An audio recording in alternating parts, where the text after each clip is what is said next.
మళ్ళీ మేమందరం కలిసి రాష్ట్ర పునర్నిర్మాణం చేసి మళ్ళీ రాష్ట్రాన్ని అభివృద్ధి చేస్తాను ఒక హామీ ఇస్తే బ్రహ్మాండమైన స్ఫూర్తితో ముందుకు వచ్చారు.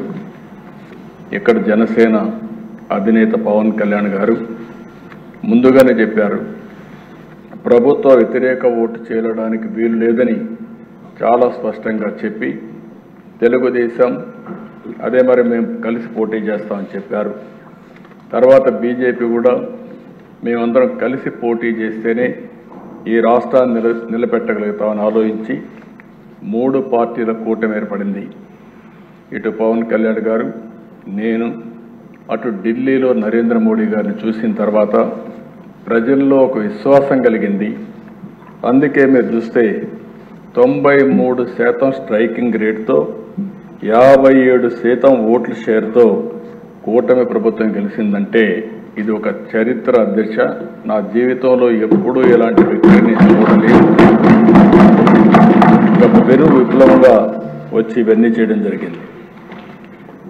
అయితే ఇక్కడుండే సభ్యులందరూ కూడా గుర్తుపెట్టుకోవాల్సిన అవసరం ఉంది. ప్రజల మన పైన పెట్టుకున్న నమ్మకానికి ఇది ఒక తార్కాణం. వారి నమ్మకాన్ని 100% మనందరం కలిసి నిలబెట్టవలసిన బాధ్యత ఉంది. నేను ప్రమాణ స్వీకారం చేసిన రోజుటి నుంచి ప్రతిరోజు ప్రతి గంట దీన్ని గుర్తుపెట్టుకుని మళ్ళీ ఏమేమి చేసి గాడి తప్పిన వ్యవస్థల్ని ఘాట్లో పెట్టాలని ఆలోచిస్తున్నాం. అధ్యక్ష, ఇది నాకు మొదటిసారి కాదు, 4వసారి ముఖ్యమంత్రి అయ్యాను. 1995లో నేను ఫస్ట్ టైం ముఖ్యమంత్రి అయ్యాను. అంత మునుపు నేను ఆర్థిక శాఖ మంత్రిగా కూడా పనిచేశాను 1 సంవత్సరం. అదే ఆ కొటేషన్ ఇప్పుడు ఫైనాన్స్ మినిస్టర్ గారు ఇప్పుడు కోట్ చేశారు. అంటే 94లో నేను ఆర్థిక శాఖ మంత్రిగా నేను ఇచ్చినటువంటి కొటేషన్ని 2024 అంటే 30 సంవత్సరాల తర్వాత దాని రిలవెన్స్ ఫైనాన్స్ మినిస్టర్ గారు వివరించారు. ఆ రోజు కూడా దేశ ఆర్థిక ఇబ్బందులు వచ్చాయి. ఆనాటి కాంగ్రెస్ ప్రభుత్వ హయాంలో కొన్ని సమస్యలు వచ్చి వ్యవస్థ దివాళా తీసే పరిస్థితికి వచ్చింది. అయితే ఆ రోజు కూడా ఒక సవాలుగా తీసుకున్నాం. పాలనని కొత్త పుంతలు తొక్కించాం, సంస్కరణలు తీసుకొచ్చాం, మొహమాటం లేకుండా కఠిన నిర్ణయాలు తీసుకున్నాం, పాలసీలతో కష్టంతో దారికి తెచ్చాం. ఆ రోజు మీరు చూస్తే 1995 పరిపాలన ఒక మోడల్ పరిపాలన, కష్టాల నుంచి బయట తీసుకురావడమే కాకుండా మళ్ళీ ఒక స్ట్రాంగ్ ఫౌండేషన్ వేసి ముందుకు పోగలిగాం. అందుకే మీరు చూస్తే ఈరోజు దేశంలోనే తెలంగాణ రాష్ట్రం నెంబర్ 1 రాష్ట్రంగా ఉందంటే దానికి ఆ రోజు తెలుగుదేశం పార్టీ వేసిన ఫౌండేషనే కారణం అని చెప్పి కూడా నేను మీకు తెలియజేస్తున్నాను. అయితే మళ్ళీ ఒక 10 సంవత్సరాలు మేము అధికారం లేకుండా ఉండే పరిస్థితికి వచ్చాం. 2014 విభజన జరిగిన తీరు మనలందరినీ కూడా చాలా కలత చెందేట్టుగా చేసింది. చాలా ఇబ్బందులు పడ్డాం. నాకైతే ఆ రోజు చాలామంది ఆదాయం అంతా హైదరాబాద్లో వస్తుంది, ఈ రాష్ట్రానికి ఆదాయం లేదు, కనీసం పెన్షన్లు వస్తాయా, లేకుంటే మా జీతాలు సకాలంలో వస్తాయా, అభివృద్ధి ఏమవుతుందని భయపడిన రోజులు. అయితే దిశ 2014లో మళ్ళీ ఆ రోజు ఎన్డీఏ బీజేపీ తెలుగుదేశం కలిసి పోటీ చేశాం. పవన్ కళ్యాణ్ గారు బయట నుంచి ఆ రోజు సపోర్ట్ చేశారు. అక్కడి నుంచి మళ్ళీ ప్రజల సహకారం తీసుకున్నాం, అనుభవాన్నంతా కూడా ఉపయోగించాం, సమర్థవంతమైన నాయకత్వాన్ని ఇచ్చాం. 22.5 మిలియన్ యూనిట్ల కరెంటు కొరతుంటే 3 నెలల్లో కరెంటు కొరత లేకుండా చేసి మళ్ళీ మిగులు కరెంటు సాధించిన పార్టీ తెలుగుదేశం పార్టీ. 5 సంవత్సరాలు వినూత్నమైన మార్గాలతో ముందుకు పోయి కరెంటు ఛార్జీలు పెంచకుండా సోలార్ కానీ విండ్ కానీ ఇలాంటి వినూత్నమైన మార్గాలతో కరెంటు ఛార్జీలు తగ్గించడానికి ప్రయత్నం చేశాం. ఆ రోజు నేను ఒక మాట చెప్పాను, భవిష్యత్తులో కరెంటు ఛార్జీలన్నీ సోలార్ వల్ల ఎంతో ప్రయోజనాలు వస్తాయి, ₹1.50 నుంచి ₹2 లోపలనే యూనిట్ వస్తుందని చెప్పాం.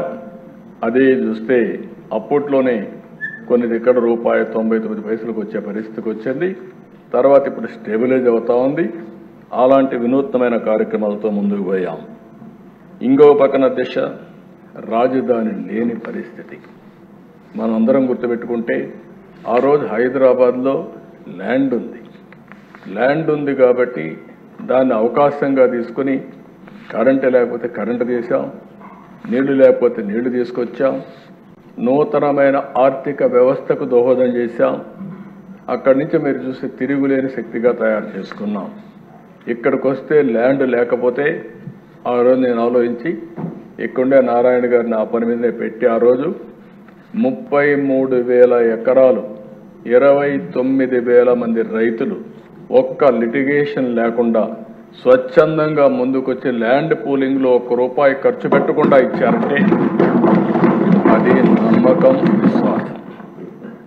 ఒక నమ్మకంతో ఇచ్చారు. ఆ 33,000 ఎకరాల భూమి గవర్నమెంట్ భూమిని కలుపుకుంటే దగ్గర 55,000 ఎకరాల భూమి వచ్చే పరిస్థితికి వచ్చింది. దాంతో మీరు చూసి ఇలాంటి వినూత్నమైన కార్యక్రమాలు మనం పోలవరం 72% పూర్తి చేశాం. అదే తెలుగుదేశం పార్టీగా నుండింటే పోలవరం ఈ పాటికి 2020-21కే పూర్తి ఉండేది. దాని ఫలితాలు వచ్చేటివి. అంటే ఆ దిశ ఇలాంటి పరిస్థితుల్లో 5 సంవత్సరాలు ఆరో తీసుకున్న నిర్ణయాల వల్ల 13.5% 13.5% గ్రోత్ రేట్ సాధించి దేశంలో అగ్రస్థానంలో నిలబెట్టిన గవర్నమెంటు తెలుగుదేశం పార్టీ గవర్నమెంట్ అని చెప్పి కూడా నేను మీకు తెలియజేస్తున్నా. పథకాలు, పెట్టుబడులు, పాలసీలు, బెస్ట్ ప్రాక్టీసెస్ ఇవన్నీ కూడా దేశం దృష్టిని ఆకర్షించాం. అంతేకాకుండా అనేక విధాలుగా మళ్ళీ రాష్ట్రాన్ని గట్టెక్కించడమే కాకుండా ఒక నమ్మకాన్ని క్రియేట్ చేశాం. ఆ సమయంలో 2019 ఒక్క ఛాన్స్ అనే మాట చెప్పి ఒక విధంగా చెప్పాలంటే మనం అన్నీ చేశామని మనం అనుకున్నాం. ప్రజలు కూడా ఇంకా ఏదో చేస్తాడు, ఒక ఛాన్స్ అంటున్నాడని చెప్పి అనుకున్నారు. ఓటేస్తే ఏం జరిగిందో ఒక్కసారి మనం చూస్తే ఆ దిశ ఇప్పుడు నేను రివీల్ చేస్తున్నా. ప్రజలు అర్థం చేసుకున్నారు కాబట్టి 93% స్ట్రైక్ రేట్ ఇచ్చారంటే అది ఒక చరిత్ర. వాళ్ళు అర్థం చేసుకున్నారు. కానీ ఇక్కడికి వచ్చి మేము రివ్యూ చేస్తూ ఉంటే నాకు 4 నెలలు 5 నెలలు పట్టింది. ఒక్కొక్క రివ్యూకి పోతా ఉంటే నమ్మలేని నిజాలు బయట వస్తున్నాయి. మనం అనుకున్న దానికంటే ఎక్కువ విధ్వంసం జరిగింది. నేను ఆ రోజు చెప్పాను విధ్వంసం జరిగింది అని చెప్పాను. అంటే లోపల ఏం జరిగిందో నాకు తెలియదు. పేపర్లో వచ్చేటి చదివాం. దాన్ని బట్టి మాకుండే అనుభవంతో ఊహించుకున్నాం. మీరు మాట్లాడినప్పుడు కూడా మీరు కూడా అదే చేశారు. ఇక్కడుండే పార్టీలు కూడా అదే ఆలోచించాం. అందరం కలిసి ఆందోళన తెలియజేశాం. మనమైతే ఎక్కడికక్కడ అడిగాం, వైట్ పేపర్స్ అడిగాం. కడాన అకౌంట్స్ మనకెమ్మంటే మనకిచ్చే పరిస్థితి లేదు. గవర్నమెంట్ జీవోలు, ఆన్లైన్లో ఉండే జీవోలు కూడా పెట్టకుండా చేసే పరిస్థితికి వచ్చారు. కడాన మనకివ్వకపోతే పోయారు, కానీ సిఏజీకి కూడా ఇవ్వలేదు. అంటే దేశ మనం ఆలోచించుకోవాల్సింది, సిఏజీ అనేది ఒక రాజ్యాంగబద్ధమైన సంస్థ. అన్ని రాష్ట్ర ప్రభుత్వాలు, కేంద్ర ప్రభుత్వాలు, పబ్లిక్ సెక్టర్ అందరూ కూడా సిఏజీ ఆడిటింగ్ చేయించాలి. అంటే ఆ సిఏజీ ఆడిటింగ్ కూడా చేయించకుండా ఇష్టానుసారంగా ఏం చేయాలో వీడు చేసి ముందుకు పోయే పరిస్థితికి వచ్చారు. దీనివల్ల జరిగింది మనం ఒకసారి చూస్తే, ఈ రాష్ట్రంలో విభజన వల్ల జరిగిన నష్టానికంటే ఈ 5 సంవత్సరాలు నష్టం ఎక్కువ జరిగింది. విధ్వంసం, అరాచక, అసమర్థత, చీకటి పాలనలో రాష్ట్రం 30 సంవత్సరాలు వెనక్కి వెళ్ళిపోయే పరిస్థితికి వచ్చింది. చాలామంది నన్ను అడిగారు, చాలామంది మాట్లాడినప్పుడు చెప్పారు, మీరు ఈరోజు మాట్లాడుతున్నారు అపోజిషన్లో మీటింగుల్లో 10 లక్షల కోట్ల అప్పు ఉన్నాయి, మీరు ఏ విధంగా చేయగలుగుతారన్నారు. అంటే నేను ఒకటే చెప్పాను, దిశ ఏ విధంగా చేయగలుగుతారని మీరు అంటున్నారు. 40 సంవత్సరాలుగా నేను రాజకీయాల్లో ఉన్నా, అందరికంటే ఎక్కువ సమయం నాకు ముఖ్యమంత్రి ఇచ్చే అవకాశం ఇచ్చారు, ప్రజలు బ్లెస్ చేశారు. ఈరోజు ప్రజలు కష్టాల్లో ఉంటే నేను పారిపోవడానికి సిద్ధంగా లేను. తిరిగి ఈ రాష్ట్రాన్ని పునర్నిర్మాణం చేయడానికి అడుగడుగు పనిచేస్తాం, కష్టపడి పనిచేస్తాం, సాధిస్తామని ఆ రోజు చెప్పారు. రికార్డులో మీరు చూస్తే నాకు అవగాహన లేక కాదు, 1-2 విధ్వంసాలు కాదు, అరాచకాలు, విధ్వంసం, బ్రాండ్ ఏపీ దెబ్బతినడం, మొత్తం దెబ్బతినే పరిస్థితికి వచ్చింది. అధికారం అంటే మేము ఒకటే ఆలోచించాం, ఇది ఒక బాధ్యత. అధికారంలో ఉన్న ప్రతిపక్షంలో ఉన్న ఎప్పుడూ ప్రజాపక్షంలోనే పనిచేశాం, ప్రజల కోసమే పనిచేశాం. ఈరోజు అధికారం ప్రజలకు సేవ చేసే అవకాశంగా తీసుకున్నాం. అంటే మళ్ళీ ఈ అధికారాన్ని ఉపయోగించి భవిష్యత్ తరాలకు మంచి భవిష్యత్ అందించే విధానాలకు శ్రీకారం చుడతామని చెప్పి కూడా నేను మీకు తెలియజేస్తున్నా. కానీ ఇవన్నీ మనం ఆలోచిస్తే ఈరోజు గత ప్రభుత్వం చేసిన విధ్వంసం, దోపిడీ, వినూత్నమైన రీతిలో దోపిడీ చేశారు. నేను ఎప్పుడు కూడా కలలో కూడా ఊహించాల రాజకీయ నాయకులు ఈ విధంగా దోపిడీ చేసి తప్పించుకోగలుగుతారని నా జీవితంలో ఎప్పుడూ ఊహించలేదు. అంత దోపిడీ జరిగే పరిస్థితి వచ్చింది. ఎక్కడ చూసినా ఎవరికి దొరికింది వాళ్ళు దోచుకునే పరిస్థితికి వచ్చారు. ఇంకో పక్క కక్ష సాధింపు, వ్యవస్థలన్నీ ఒక తప్పుడు పని చేయాలంటే వ్యవస్థలుంటే ఇమ్మీడియట్గా బయట వచ్చేస్తాయి. కాబట్టి వ్యవస్థనే నాశనం చేస్తే మనం అందులో ఏం చేసినా మనకేమీ తెలియదనే ఉద్దేశంతో అన్ని వ్యవస్థలు నాశనం చేశారు. ప్రజాధనాన్ని దుబారా చేసే పరిస్థితికి వచ్చారు. వ్యవస్థల దిశ మొత్తం నిర్వీర్యమైపోయినాయి. మామూలు 1-2 వ్యవస్థలు కాదు, అన్ని వ్యవస్థలు నిర్వీర్యమైపోయే పరిస్థితి వచ్చింది. 5 ఏళ్ల పాలనలో వాళ్ళు చేసిన తప్పులు, అప్పులు, పాపాలు, నేరాలు రాష్ట్రానికి శాపంగా మారాయి. ఆ రంగం ఈ రంగం అని కాదు, ఏ శాఖలో చూసినా సర్వం అస్తవ్యస్తం చేశారు. అసమర్థ పాలన, అభివృద్ధి నిరోధక నిర్ణయాలు, ప్రజా సంపద దోపిడీ, పన్నుల బాధుడు, స్కాముల కోసమే స్కీములు, అస్తవ్యస్త ఆర్థిక నిర్వహణలో రాష్ట్ర చరిత్రలో ఎప్పుడూ జరగనటువంటి నష్టం జరిగింది. ఒక ఉదాహరణకు ఒక 10 విషయాలు మాత్రం మీ దృష్టికి తీసుకొస్తున్నా, రాష్ట్ర ప్రజల దృష్టికి తీసుకొస్తున్నా. రాష్ట్ర రాజధాని నిర్మాణం నిలిపేశారు, బ్రాండ్ని నిర్వీర్యం చేశారు. ఆ రోజు ప్రపంచమంతా చర్చించారు, అమరావతి ఒక కొత్త నగరం వస్తూ ఉంది, ఈ దేశానికి కొత్త నగరాలు అవసరం, అలాంటి నగరాలకు అవసరం అమరావతి వచ్చినప్పుడు ఇది ప్రపంచంలోనే ఒక మేటైన నగరంగా తయారవుతుందని చెప్పి అందరూ ఆశించే పరిస్థితికి వచ్చారు. ₹1 ఖర్చు పెట్టాల్సిన అవసరం లేదు. కానీ ఏం చెప్పారు, దేశం 1,00,000 కోట్లు కావాలి, ఎక్కడ డబ్బులు ఉన్నాయన్నారు.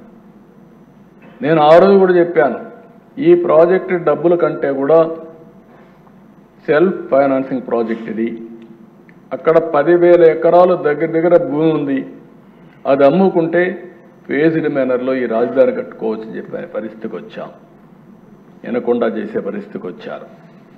జీవనాడి పోలవరాన్ని ఎన్నోసార్లు చెప్పాను, ఆంధ్రప్రదేశ్ జీవనాడి పోలవరం పూర్తి చేసుకుని నదుల అనుసంధానం చేయగలిగితే ఈ రాష్ట్రానికి కరువు అనే పరిస్థితి రాదు. ఇది మనం చేయాల్సిన బాధ్యత ఉంది. విభజన జరిగింది, పోలవరాన్ని నేషనల్ ప్రాజెక్టుగా పెట్టారు, పూర్తిగా కేంద్రం పూర్తి చేస్తామని హామీ ఇచ్చారు. అలాంటప్పుడు దీన్ని చేసుకోవాలని చెప్తే కడాన డయాఫామ్ వాల్ పోలవరంలో 50 లక్షల క్యూసెక్స్ ఆఫ్ వాటర్ పీక్ సీజన్లో డిశ్చార్జ్ అవుతుంది. 50 లక్షల క్యూసెక్స్ ఆఫ్ వాటర్. దేశంలో ఏ ప్రాజెక్టుకి ఇంత నీళ్లు, ఇంత వరద వచ్చే సమస్య లేదు. అలాంటి ప్రాజెక్టులో ఏజెన్సీని మార్చి, అదే మరిగా ఆఫీసర్లను మార్చి వర్షాలు వస్తే గాలి వదిలిపెట్టారు. దాంతో వర్షాలు వచ్చాయి, మొత్తం డయాఫామ్ వాళ్ళు కొట్టుకోబోతే 2 సంవత్సరాలు పట్టించుకోలేదు, ఎప్పుడు పోయిందో తెలియదు వీళ్ళకు. తర్వాత సెంట్రల్ గవర్నమెంట్ దానిపైన ఐఐటి హైదరాబాద్ నేస్తే వాళ్ళు చాలా స్పష్టమైన రిపోర్ట్ ఇస్తే దానికి కూడా వితండవాదం మొదలుపెట్టే పరిస్థితికి వచ్చారు. ఇంకొక పక్కన దేశ ప్రభుత్వ టెర్రరిజంతో ఉపాధి ఉద్యోగ అవకాశాలు పూర్తిగా గండిపడ్డాయి. ఈ రాష్ట్రంలో ఉండే పరిశ్రమలు వేరే రాష్ట్రానికి పారిపోయే పరిస్థితికి వచ్చారు. పెట్టుబడులు పెడతామని వచ్చేవాళ్ళు వెళ్ళిపోయే పరిస్థితికి వచ్చారు. ఇంకొక పక్క విద్యుత్ రంగం వీళ్ళు మాట్లాడుతున్నారు. 1,29,000 కోట్ల రూపాయల నష్టం వచ్చే పరిస్థితి వచ్చింది. ఒక్క ఉదాహరణ సోలార్ విండ్. ఆ రోజు ఎక్కడికక్కడ అగ్రిమెంట్స్ ఉన్నాయి.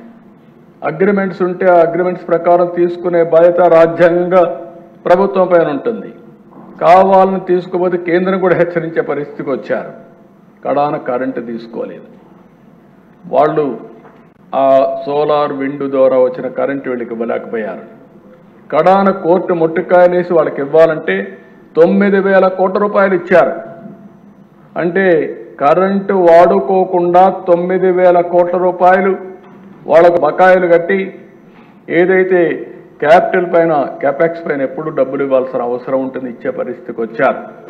దానిపైన ₹7.25 700 పెట్టి బయట ఓపెన్ మార్కెట్లో కరెంటు కొన్నారు. ఒక వ్యక్తి దుర్మార్గమైన ఆలోచనతో ఇలాంటి తప్పుడు నిర్ణయాలతో రాష్ట్రంలో ఎలక్ట్రిసిటీ డిపార్ట్మెంట్ని మొత్తం అతి ముఖ్యమైన రంగాన్ని 1,29,000 కోట్ల రూపాయలు అవినీతిలోకి నష్టాల్లోకి దోచేసే పరిస్థితికి వచ్చారు. ఈరోజు దాన్ని ఏం చేయాలని అర్థం కాని పరిస్థితి. ఈరోజు నిన్న కూడా మనం చూసాం, ₹1 ట్రూ ఆఫ్ ఛార్జెస్ వేసి అవన్నీ రికమెండ్ చేస్తే ఇప్పుడు వినియోగదారులు దాని మీద భారం పడే పరిస్థితి తీసుకొచ్చారు. అంటే ఒక వ్యక్తి తప్పుడు విధానాలు ఏ విధంగా ఉంటాయో, ఏ విధంగా వెంటాడతాయో ఇది ఒక ఉదాహరణ అని చెప్పి కూడా నేను మీకు తెలియజేస్తున్నా. ఇసుక, మన ఊర్లో దొరికే ఇసుక, ఆ ఇసుక వల్ల కన్స్ట్రక్షన్ జరిగే పరిస్థితి. 40 లక్షల మంది భవన నిర్మాణ కార్మికులు ఆధారపడినటువంటి ఈ ఇసుక పైన వ్యాపారం చేసుకున్నారు, దోపిడీ చేశారు, చిత్ర విచిత్రాలు చేశారు. మేము ఎన్నోసార్లు పోతే మన మీద కేసులు పెట్టారు. అంటే ఎంత దారుణంగా చేశారంటే పెద్ద ఎత్తున దగ్గర 30,000 కోట్ల రూపాయలు దోపిడీ చేసే పరిస్థితికి వచ్చారు. దీంతో కన్స్ట్రక్షన్ మొత్తం ఆగిపోయే పరిస్థితికి వచ్చింది. ఇకపోతే మధ్యమ దేశం, నాకైతే అర్థం కాలే ఇప్పటికి కూడా, నేను ఎప్పుడు ఊహించాల ఈ మరి చేయగలుగుతారు కూడా నాయకులు. మొత్తం కబ్జాలు చేశారు. ఇక్కడ ఉండే వాళ్ళకి చాలా మందికి ఐడియా ఉంటుంది. మ్యానుఫ్యాక్చరింగ్ ఉండేటి కొంతమంది బలవంతంగా లాగేసుకుని వీళ్ళ బ్రాండ్స్ తయారు చేశారు. దానికి సీల్ కూడా ఉంటుంది, దానికి ప్యారల్ సీల్ తయారు చేశారు. ఎంత గొప్ప గౌరవం అంటే వీళ్ళదే మ్యానుఫ్యాక్చరింగ్, వీళ్ళదే డిస్ట్రిబ్యూషన్, వీళ్ళే అమ్మాలి. ఎక్కడ కూడా రాష్ట్రంలో మీరు ఒక్కసారి చూస్తే దశ కిరాణా కొట్టు పోతే టీ వాళ్ళ కూడా పేటిఎం ద్వారా డబ్బులు పే చేయమంటాడు. నువ్వు డబ్బులు ఇస్తాను, నీ డబ్బులు నాకు వద్దు, నువ్వు నీ ఫోన్లో నుంచి నాకు పే చేయి, నాకు మనుషులు లేరు లెక్కేసుకోవడానికి అంటాడు. అలాంటిది మద్యం షాప్లో ఎక్కడ కూడా ఆన్లైన్ కలెక్షన్స్ లేవు. ఏంటి అధ్యక్ష ఇది? సాయంత్రం అయితే కలెక్ట్ చేసిన డబ్బులన్నీ తాడేపల్లి ప్యాలెస్కి రావాలా? ఎక్కడికి పోయిందో నాకు అర్థం కాదు. ఏంటి అరాచకం? ఇలాంటి అరాచకాలు చేసి ప్రజల ఆరోగ్యం పూర్తిగా సర్వనాశనమయ్యే పరిస్థితి వచ్చింది. ఈరోజు అధ్యక్ష గర్వంగా చెప్పగలుగుతాను, మళ్ళీ ప్రక్షాళన చేశాం. మొన్నటి వరకు ఇక్కడ దొరికిందంతా సైకో బ్రాండ్సే దొరికాయి. ఇప్పుడు ఏ బ్రాండ్ కావాలన్నా ఆ బ్రాండ్, వరల్డ్ వైడ్ ఉండే బ్రాండ్స్ అన్నీ దొరికే పరిస్థితికి వచ్చింది. ఆ పరిస్థితి తీసుకొచ్చాం. నేను కోపంతో బాధతో మాట్లాడుతున్నా. నా నోట్లో నుంచి ఎప్పుడు కూడా పౌరుషంగా రాదు, కానీ బాధ, ఆవేదన ఇవన్నీ చూస్తూ ఉంటే మనస్సు కూడా చాలా బాధ కలిగే పరిస్థితి వస్తుంది అధ్యక్ష. ఇంకొక పక్కన దేశ పన్నుల బాధలు, లెఫ్ట్ అండ్ రైట్ చెత్త మీద పన్ను వేశారు. 1-2 కాదు, ఎక్కడ దొరికితే అక్కడ పన్నులేసి జీవన ప్రమాణాలు పూర్తిగా దెబ్బతీశారు. హింసా రాజకీయాలు, కక్ష రాజకీయాలు, లా అండ్ ఆర్డర్కి ఈ మార్గడు చేయొచ్చనా అని తెలిసే పరిస్థితి తీసుకొచ్చారు. ఇప్పుడు మీరే ప్రత్యక్ష ఉదాహరణ. నేను కూడా బాధితుడిని. ఇక్కడుండేవాడు చాలామంది బాధితులే. అందరిపైన కేసులు ఉన్నాయి, ఒక్కరిపైన కాదు. ప్రజాస్వామ్యమే సిగ్గుపడే విధంగా పోలీసు వ్యవస్థను ఉపయోగించారు. మామూలు కాదు. వీళ్ళు ఆ ధీమాతో నిన్న కూడా అన్నారు, పవన్ కళ్యాణ్ గారు అన్నారు, చాలామంది కూడా మీరు కూడా చెప్పారు. ఈరోజు అందరూ కూడా సోషల్ మీడియాలో ఇది కొత్త వరవడి తీసుకొచ్చారు. ఆ వరవడిని మీరు చూస్తే ఒక వ్యక్తిని దెబ్బతీస్తే, ఒక దెబ్బ కొడితే ఆ దెబ్బ అయినాక మళ్ళీ రికవర్ అవుతారు. కానీ ముందు ఆస్తులు నాశనం చేయాలి. వాళ్ళకేమైనా తోటలుంటే ఆ తోటలు నరికేస్తారు. వాళ్ళ ఆస్తులుంటే ఆ ఆస్తులు లాక్కుంటారు బలవంతంగా సంతకాలు పెట్టి. వాళ్ళ భూములుంటే కబ్జా చేస్తారు. 22A కింద మార్చేస్తారు. మళ్ళీ వీళ్ళకి వచ్చేస్తే 22A తీసేసి మళ్ళీ ఇచ్చేస్తారు. 1-2 అరాచకాలు కాదు, ఇవి ఊహించడానికే మన ఊహకు అందనటువంటి అరాచకాలు చేసే పరిస్థితికి వచ్చారు. ఇంకొక పక్క దేశ కడాని చూస్తే మామూలు జనాలు. కడాను నాకు ఇప్పటికి కూడా జ్ఞాపకం ఉంది. ఆ సుధాకర్ ఒక డాక్టర్, కరోనా సమయంలో ఆయన అడిగింది ఏమడిగాడు? మాస్క్ ఇవ్వండి, మేము క్షేమంగా ఉంటాం, ధైర్యంగా ఆపరేషన్ చేస్తాం, ధైర్యంగా కరోనా పేషెంట్లకు ట్రీట్మెంట్ ఇస్తామంటే నీకు అడిగే హక్కు ఇవ్వడిచ్చాడని అహంభావంతో అతన్ని వేధించి వేధించి పిచ్చివాణ్ణి చేశారు. కడాన పిచ్చివాణ్ణి చేసి నడి రోడ్లో పడేసి కడాన గుండెపోటుతోనో లేకుంటే ఏదో చనిపోయే పరిస్థితి. ఒక మనిషిని దుర్మార్గంగా ప్రభుత్వం ఆ మార్గం ఏదించిందంటే ఒక ఎస్సీ బాధేస్తుంది, ఆవేదన వేస్తుంది. కాపాడాలని ప్రయత్నం చేశాం, కాపాడలేకపోయాం. ఇలాంటి సంఘటనలు కొల్లలు జరిగాయి. ఇంకో పక్కన దేశ capital expenditure, minimum common sense. సంపద సృష్టిస్తే ఆదాయం పెరుగుతుంది, ఆదాయం పెరిగితే మళ్ళా సంక్షేమ కార్యక్రమాలు ఇస్తాం.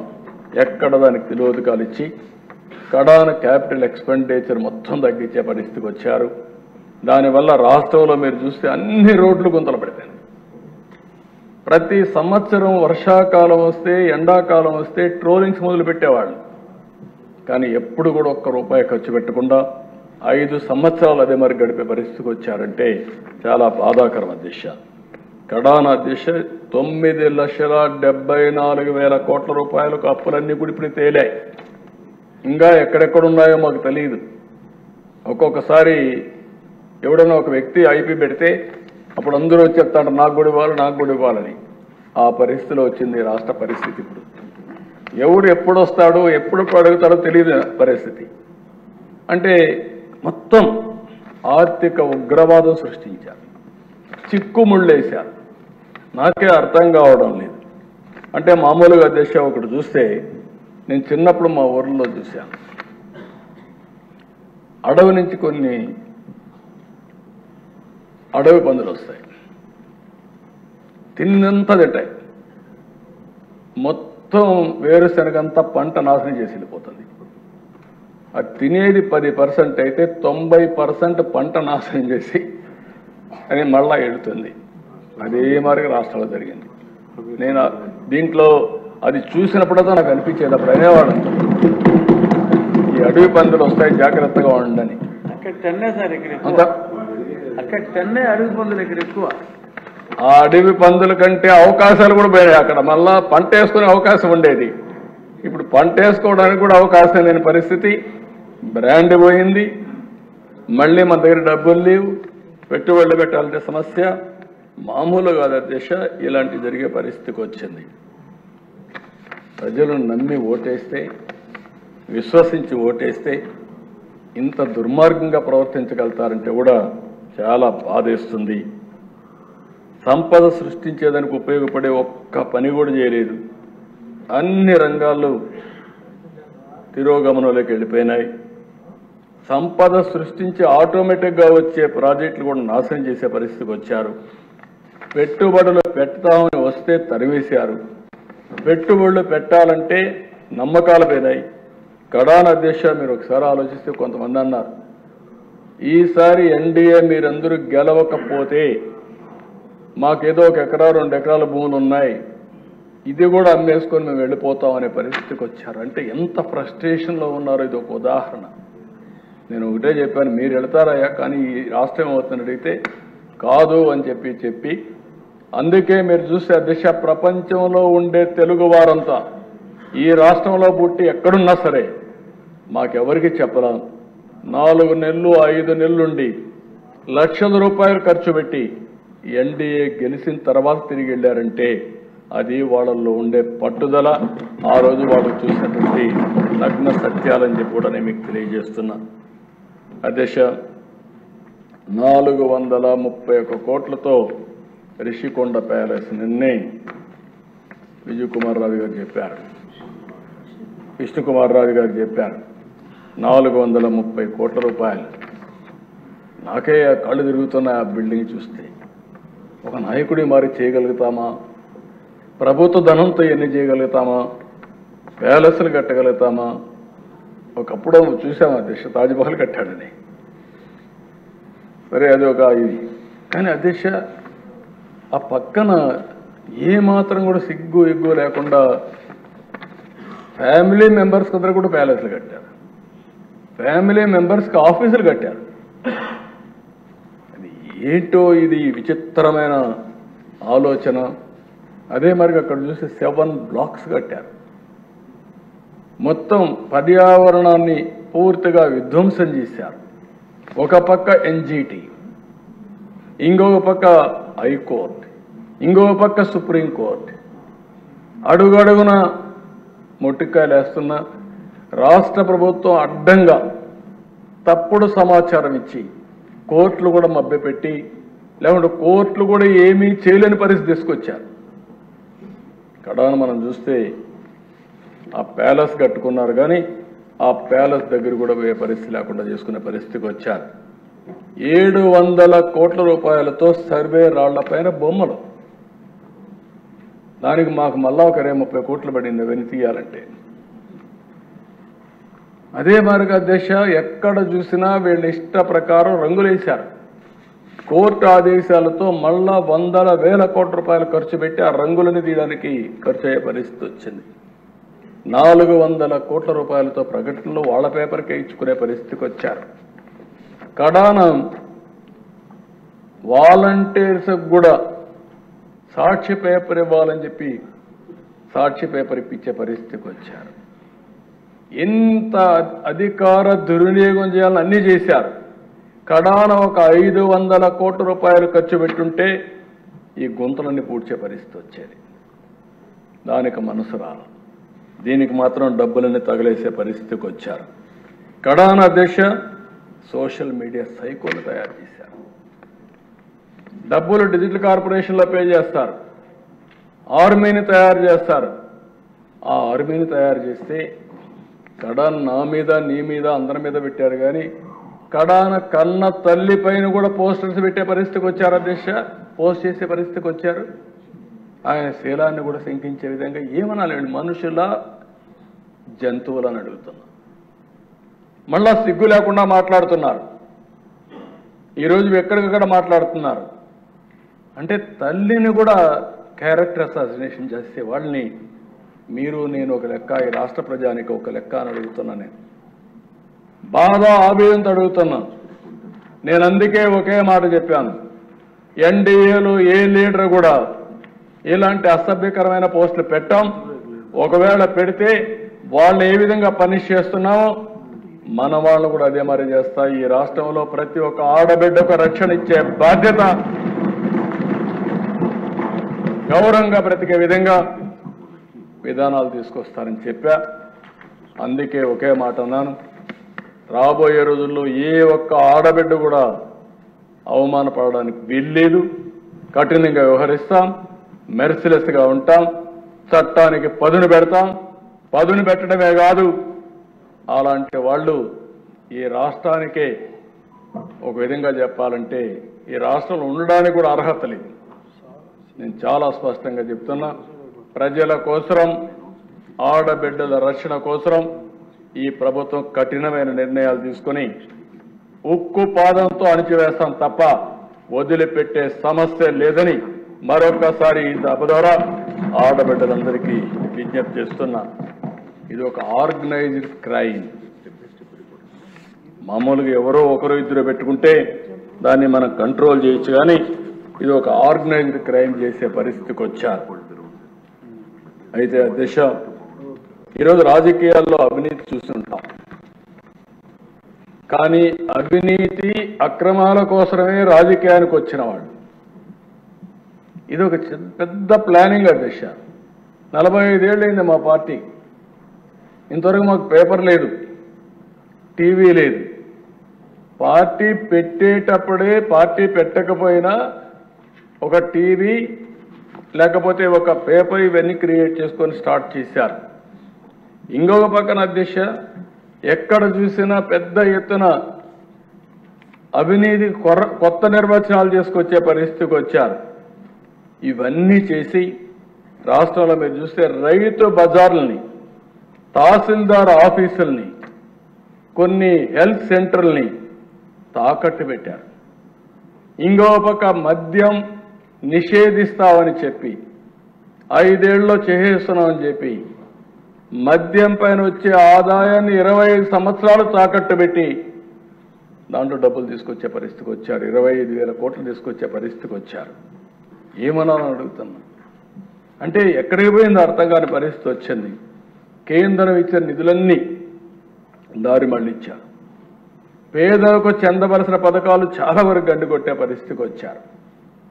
ఈరోజు మీరు చూస్తే అధ్యక్ష, ఇంత మునిపే మినిస్టర్ గారు చెప్పారు, ఆ డబ్బులు కానీ వచ్చుంటే మళ్ళీ మనకు కేంద్రం ఎప్పుడు కూడా డిఫరెంట్ స్కీమ్స్కి డిఫరెంట్ పందాలు డబ్బులు ఇస్తారు. ఈరోజు నరేగా ఉంది, 90% కేంద్ర నిధులు వస్తాయి, మంది 10% వస్తుంది. ఇందులో 70% లేబర్కి ఇవ్వాలి, 30% మెటీరియల్ కాంపోనెంట్కి ఇచ్చుకునే అవకాశం ఉంటుంది. దీన్ని ఎంత, ఇది డిమాండ్ డ్రివన్ ప్రోగ్రామ్. మనం ఎంత ఉపయోగించుకుంటే అంత ముందుకు పోతాం. ఈ కార్యక్రమాన్ని ఉపయోగించుకుని గత ప్రభుత్వంలో లోకేష్ గారు పంచాయతీరాజ్ మినిస్టర్గా ఉంటే 24,000 కిలోమీటర్లు సిమెంట్ రోడ్లు వేయగలిగారు. 5 సంవత్సరాలు ఏం చేశారు? ఎక్కడికి పోయినా ఈ డబ్బులు, ఏమైపోయినా ఈ డబ్బులు అడుగుతున్నాను సమాధానం చెప్పి. ఇప్పుడు అదే పవన్ కళ్యాణ్ గారు వచ్చిన తర్వాత 4,500 కోట్ల రూపాయలతో 30,000 పనులు సంక్రాంతికి పూర్తి చేస్తామని చెప్పే పరిస్థితికి వచ్చారంటే అది నాటికి నేటికి వ్యత్యాసం అని చెప్పి కూడా నేను మీకు తెలియజేస్తున్నా. ఇంకో పక్కన దేశ జల్ జీవన్ మిషన్ ఒక ఉదాత్తమైన కార్యక్రమం. ఇది కేంద్ర ప్రభుత్వం కార్యక్రమం తీసుకున్నారు. ప్రతి ఒక్క ఇంటికి కొళ్ళాయి ద్వారా నీళ్లు ఇవ్వాలి, ట్యాప్ ద్వారా నీళ్లు ఇవ్వాలి. దీనికి 45% కేంద్రం ఇస్తుంది, 45% రాష్ట్రం పెట్టుకోవాలి, 10% బెనిఫిషరీ పే చేయాలి. దీనివల్ల ఎక్కడైతే సస్టైనబుల్ సోర్సెస్ ద్వారా ఎక్కడైతే నీళ్లుంటాయో ఎప్పటికీ అలాంటి రిజర్వాయర్స్ నుంచి తీసుకోవాలని చెప్పి పెట్టారు. ఇది కానీ వచ్చుంటే నీటి సమస్య పరిష్కారం అయ్యేది, కంటామినేషన్ ఉండేది కాదు. ఈస్ట్ గోదావరి వెస్ట్ గోదావరి ఉంది, ఈస్ట్ గోదావరి వెస్ట్ గోదావరి ఉంది, చేపల చెరువులు వచ్చాయి, నీళ్లు తాగడానికే అవకాశం లేని పరిస్థితి వచ్చింది. అలాంటప్పుడు గోదావరి నీళ్లు తీసుకొచ్చి ఇంటింటికి ఇచ్చుంటే ఈ సమస్య పూర్తిగా పరిష్కారం అయ్యేది. అలాంటిది యూపీ చూస్తే, ఉత్తరప్రదేశ్ చూస్తే 1,00,000 కోట్ల రూపాయలు వాళ్ళు ఖర్చు పెట్టి ఈ కార్యక్రమాన్ని పూర్తి చేసుకునే పరిస్థితికి వచ్చారు. మనం ఎక్కడా చేయకుండా వదిలిపెట్టి వచ్చిన డబ్బులు కూడా దుర్వినియోగం చేసి డైవర్షన్ చేస్తే మళ్ళా దానికి కూడా డబ్బులు ఇచ్చి యూటిలైజేషన్ సర్టిఫికెట్స్ ఇచ్చి ఇప్పుడు మళ్ళా రీస్ట్రక్చరింగ్ ముందుకు పోయే పరిస్థితికి వచ్చాం. బోర్లో ఉండే వాటర్ తీసుకొని జల్ జీవన్ మిషన్ కింద ఫుల్ఫిల్ చేసే పరిస్థితికి వచ్చారు. బోర్ ఎండిపోతే నీళ్ళు ఎక్కడి నుంచి వస్తాయని అడుగుతున్నా, ఆబ్జెక్టివ్ ఏంటని అడుగుతున్నా. అంటే నీ ఇష్టం వచ్చినట్టు చేసి ఏం చేసినా జరిగిపోతుంది, ఎవరు అడగలేరు అనే దుర్మార్గమైన ఆలోచనతో ముందుకు పోయే పరిస్థితికి వచ్చారు. ప్రయోగాలతో విద్యా వ్యవస్థను సర్వనాశనం చేశారు. ఒక జీవో తీసుకొచ్చారు, 4 కిలోమీటర్లు ఇది పెట్టి 1, 2, 3 పెట్టి ఇవన్నీ డివైడ్ చేసి కడాన డ్రాప్ అవుట్స్ విపరీతంగా పెరిగే పరిస్థితికి వచ్చింది. మాట్లాడితే ఇంగ్లీష్ మీడియం, ఏదో ఆయన ఒక్కడి వల్లనే ఆనాటి ప్రభుత్వం వల్లనే ఇంగ్లీష్ మీడియం పుట్టినట్టు, ఇంగ్లీష్ ఈ దేశం నేర్చుకున్నట్టు, అంతవరకు ఎవరికి ఇంగ్లీషే రానట్టు విపరీతంగా మాట్లాడే పరిస్థితికి వచ్చారు. ఎవరన్నా మాట్లాడితే వాళ్ళని పేదవాళ్ళకు వ్యతిరేకంగా చిత్రీకరించే పరిస్థితికి వచ్చారు. ఇంగ్లీష్ మీడియం అనేది నువ్వు నేను చెప్పేది కాదు, బ్రిటిష్ వాళ్ళు పోతూ పోతూ 100 సార్లు చెప్పాను, పోతూ పోతూ ఇంగ్లీష్ వదిలిపెట్టిపోయారు. కోహినూర్ డైమండ్ కూడా తీసుకెళ్లారు వాళ్ళు, కానీ ఇంగ్లీష్ మనం తీసుకుపోలేకపోయారు. అప్పటికి అందరూ నేర్చేసుకున్నారు.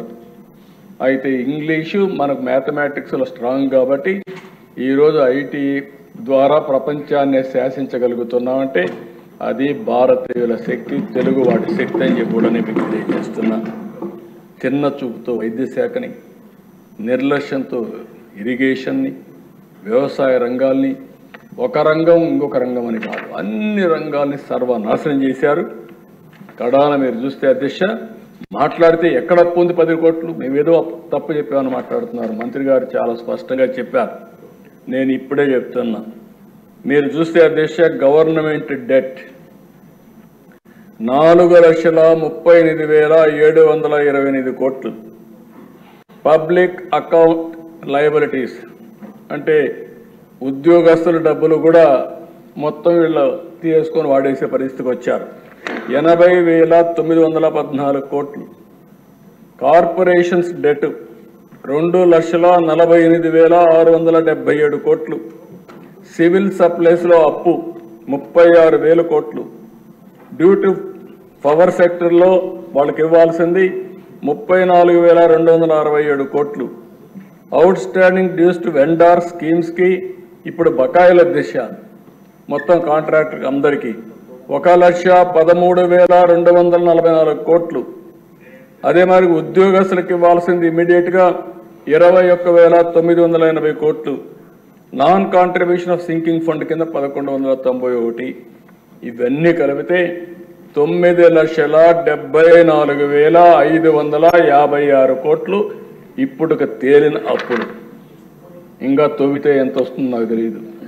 నేను ముందే చెప్పా, ఓసారి దివాలా తీసామంటే అందరూ వస్తారు, మాది కూడా ఉంది మాది కూడా ఉందని. కానీ అది చెప్పడం లేదు కాబట్టి గుమ్మడంగా ఏం చేయాలో చేసే పరిస్థితికి వచ్చా. ఇది కాదని ఎవరన్నా అంటే రండి, లెక్కలు చూపిస్తా, ఆ లెక్కలు చూసిన తర్వాత గుంజీలు పెట్టిస్తా. ఆశ అనుకోవద్దండి, ప్రజా జీవితాన్ని దుర్వినియోగం చేయొద్దండి, పిల్ల చేస్తూ వద్దు. లెక్కలు లెక్కలే, ఈ లెక్కల్ని ఎవ్వరు ఏమీ చేయలేరు. గవర్నమెంట్ దగ్గర మీరు అకౌంట్ దాచిపెట్టారు, ఈరోజు మేము ఏది కూడా దాపరికం లేదు. అందుకే అన్ని జీవోల్ని ఆన్లైన్లో పెట్టి, అది కూడా కేబినెట్ నిర్ణయం చేసి అన్ని జీవోల్ని మేమిచ్చిన జీవోలే కాకుండా గడచిన ప్రభుత్వంలో దాచిపెట్టిన చీకటి జీవోలను కూడా ఈరోజు మేము అప్డేట్ చేసే పరిస్థితికి వచ్చాం. అవి కూడా ఆన్లైన్లో పెట్టాం. అధ్యక్ష దీనివల్ల ఏం జరిగిందని మీరు చూస్తే ఒక 12 ఇండికేటర్స్ చెప్తున్న ఎకనామిక్ ఇండికేటర్స్. 14-19లో 6 పైసలు ఎలక్ట్రిసిటీ డ్యూటీ వేసాం, అది కూడా ఎలక్ట్రిసిటీ బోర్డే తీసుకున్నారు. ఇప్పుడు వీళ్ళు వచ్చిన తర్వాత రూపాయి వేసి గవర్నమెంట్ తీసుకున్నారు. రెండోది వాటర్ టారిఫ్ అధ్యక్ష, ఆ రోజు 1 కిలో లీటర్కి 40 రూపాయలు ఉంటే 120 రూపాయలు చేశారు. శాండ్ అధ్యక్ష ఫ్రీగా ఇస్తే 475 రూపాయలకు అమ్ముకున్నారు. ఆర్టీసీ బస్ ఛార్జెస్ 6 నుంచి 8 పైసలు 2.6 నుంచి 2.7 వరకు పెంచారు. ఫిస్కల్ డెఫిషిట్ 35,440 కోట్ల నుంచి 59,995 కోట్లు పెంచారు. డెట్ టు జిఎస్టిపి రేషియో మనం తీసుకునే అప్పులన్నీ మనం చూస్తే జిఎస్టిపి రేషియో కంపేర్ చేస్తే అప్పుడు 44 ఉంటే ఇప్పుడు 53% పెరిగింది. ఇన్ఫ్లేషన్ దీనివల్ల ఇబ్బంది అయ్యేది, పేదవాళ్ళు బాధపడతారు. 4.5% ఉంటే 19-24 మధ్యలో 6.2% నమోదైంది. పర్ క్యాపిటా డెట్ 74,790 ఉంటే 1,44,336 రూపాయలు పెరిగింది. అప్పు పెరిగింది, ఖర్చులు పెరిగాయి, ఆదాయం తగ్గింది. అదే మరి అధ్యక్ష మీరు ఇంకో పక్కన చూస్తే పర్ క్యాపిటా ఇన్కమ్ గ్రోత్ 13.2% ఉంటే తెలుగుదేశం హయాంలో వీళ్ళు వచ్చిన తర్వాత 9.5కి తగ్గింది. అంటే ఆదాయం తగ్గిపోయింది, వ్యక్తిగత ఆదాయం తగ్గింది, రాష్ట్ర ఆదాయం తగ్గింది, ఖర్చులు పెరిగాయి, అనేక విధాలుగా అస్తవ్యస్తంగా. ఇండస్ట్రియల్ క్రెడిట్ గ్రోత్ 15.3% ఉంటే అది 6.8% తగ్గిపోయింది. పర్ క్యాపిటా కన్జంప్షన్ 9% ఉంటే 2% పడిపోయింది. యూనిట్ స్టార్టెడ్ ప్రొడక్షన్ 288 యూనిట్లు ఆ రోజు ప్రొడక్షన్కి వస్తే అవి 80కి తగ్గిపోయినాయి. ఇవన్నీ కూడా అధ్యక్ష ఇండికేటర్స్ అన్నీ మనం జిఎస్టిపితో ఎప్పటికప్పుడు మెజర్ చేస్తాం.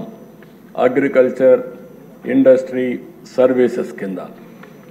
అగ్రికల్చర్లో అధ్యక్ష 16.6% తెలుగుదేశం పార్టీ హయాంలో growth rate, highest growth rate in the country agriculture. మేము వ్యవసాయం చేసాం, పొడిచాం అంటారు. ఏం పొడిచారు మీరు? మీరు వచ్చే కొద్ది 10.5% తగ్గిపోయింది. దగ్గర 6.1% తగ్గిపోయింది. సమాధానం చెప్తారని అడుగుతున్నా. ఇంకో పక్క ఇండస్ట్రీ 11.9 ఉంటే అది 11. ఉంది. సర్వీసెస్ 11.9 ఉంటే 10.2 పడిపోయింది. మొత్తం అగ్రికల్చర్ కానీ అన్ని కలిపి అధ్యక్ష ఓవరాల్గా 13.5% గ్రోత్ రేట్ 5 సంవత్సరాలు. వీళ్ళు వచ్చిన తర్వాత 10.6% తగ్గింది. అంటే ఈ 2.9% 3% తగ్గితే దీని ఇంపాక్ట్ 5 సంవత్సరాల్లో రాష్ట్రానికి వచ్చే గ్రోత్ రేట్ 6,94,000 కోట్ల రూపాయలు తగ్గిపోయింది. ఇంకో పక్క రాష్ట్రానికి వచ్చే ఆదాయం 13.5% పెరుగుంటే 76,195 కోట్ల రూపాయల అదనపు ఆదాయం వచ్చేది. 76,000 కోట్ల రూపాయలు వస్తే ఎన్ని సంక్షేమ కార్యక్రమాలు చేయొచ్చునో అది ఒక ఉదాహరణ మాత్రం. ఇంకో పక్కన మీరు చూస్తే అధ్యక్ష జిఎస్టిపి తెలంగాణ, ఆంధ్రప్రదేశ్ ఎప్పుడు కంపేర్ చేసేవాడిని. హైదరాబాద్ అక్కడికి వెళ్ళింది, వాళ్ళకి ఆదాయం ఎక్కువ ఉంది, ఇక్కడ జనాభా ఎక్కువ ఉన్నారు. ఈ జనాభా కారణంగా జీవన ప్రమాణాలు పెరగాలంటే ఆదాయం పెరగాలని ఆలోచించి ఎప్పటికప్పుడు ముందుకు పోయేవాళ్ళం. అందుకని 2018-19లో జిఎస్టిపి తెలంగాణ, ఆంధ్రప్రదేశ్ కంపేర్ చేస్తే ఆంధ్రప్రదేశ్ 17,000 కోట్ల రూపాయలు అదనంగా వచ్చే పరిస్థితి తీసుకొచ్చాం. అదే సమయంలో 23-24 వచ్చే కొందికి ఆంధ్రప్రదేశ్ తెలంగాణ కంపేర్ చేస్తే తెలంగాణ 62,000 కోట్ల రూపాయలు మనకంటే ఎక్కువ ఉంది. 17,000 కోట్ల రూపాయలు ఆదాయం ఎక్కువ, జిఎస్టిపి ఎక్కువ ఉండేది. 62,000 కోట్ల రూపాయలు తెలంగాణకు ఆదాయం ఎక్కువ వచ్చే పరిస్థితి వచ్చిందంటే, జిఎస్టిపి వచ్చే పరిస్థితి వచ్చిందంటే సమాధానం చెప్పే ధైర్యం ఉందని అడుగుతున్నా. ఇది మీ అసమర్థత కాకపోతే ఏంటి, మీ అరాచకం కాకపోతే ఏంటి, మీ అవినీతి కాకపోతే ఏంటి అని అడుగుతున్నా. ఇంకో పక్కన దిశ పర్ క్యాపిటల్ ఇన్కమ్ తెలంగాణకు ఆంధ్రప్రదేశ్ కంపేర్ చేసుకుంటే 18-19లో తెలంగాణ, ఆంధ్రప్రదేశ్ అప్పటికే 55,000 రూపాయలు తక్కువ ఉంది మనకు. అంత మునుపు ఇంకా ఎక్కువ ఉండేది, తగ్గించుకుంటూ వచ్చాం. తెలంగాణ జనాభా తక్కువ, ఆదాయం ఎక్కువ. ఆంధ్రప్రదేశ్ జనాభా ఎక్కువ, ఆదాయం తక్కువ. అందుకనే మనం ఎక్కడికక్కడ చేసుకుంటూ వస్తే 55,000 రూపాయలు వ్యత్యాసం తీసుకొచ్చాం. ఈరోజు అధ్యక్ష 23-24 1,14,000. 55,000 డబుల్ కంటే ఎక్కువ అయిపోయింది. అంటే వీళ్ళే కానీ ఉండుంటే ఇంక ఈ రాష్ట్రం మనం ఊహించిన పరిణామాలకు వెళ్ళిపోయి ఉండేది. అంటే ఒక తలసరి ఆదాయం పెరగలేదు, జీఎస్టీపీ పెరగలేదు, వ్యవసాయం అభివృద్ధి కాలేదు, అప్పులు తెచ్చారు. ఏం చేశారంటే నేను బటన్ నొక్కానంటే బటన్ నొక్కడం ఆన్సర్ అని అడుగుతున్నా. బటన్ నొక్కితే వాళ్ళకి ఏమైనా వచ్చిందా అని అడుగుతున్నా. ఖర్చులు పెరిగాయి. ఇంకో పక్క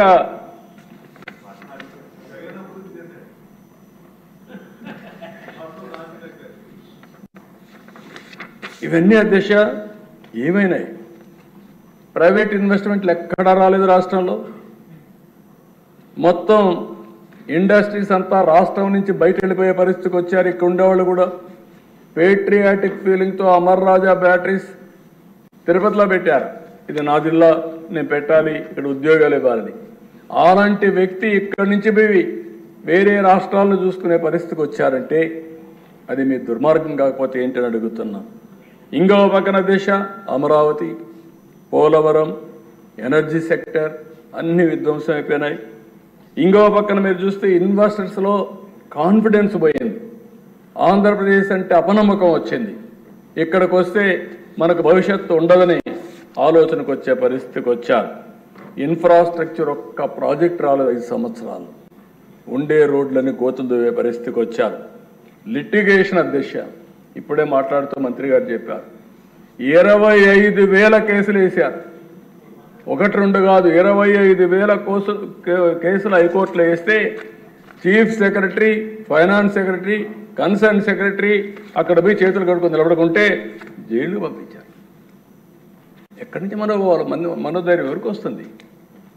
అంటే వాళ్ళు చేయని తప్పుకి వాళ్ళని జైలుకు పంపించే పరిస్థితి వస్తే, కంటెంప్ట్ కింద జైలుకు పంపిస్తే ఎలాంటి మనోభావాలు ఉంటాయో, ఏం జరుగుతుందో ఇది ఒక ఉదాహరణ అని చెప్పి కూడా నేను మీకు తెలియజేస్తున్నా.